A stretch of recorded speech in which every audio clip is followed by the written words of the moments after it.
1986年3月25日，翡翠水库正式开始欠水，解决台北长期以来热天欠水问题。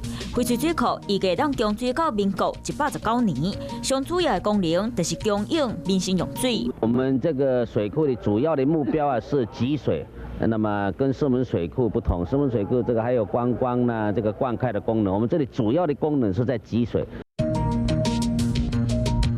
2001年3月25日，中华队伫咧当时台北县新庄举办的第21届亚洲杯新棒锦标赛摕了冠军。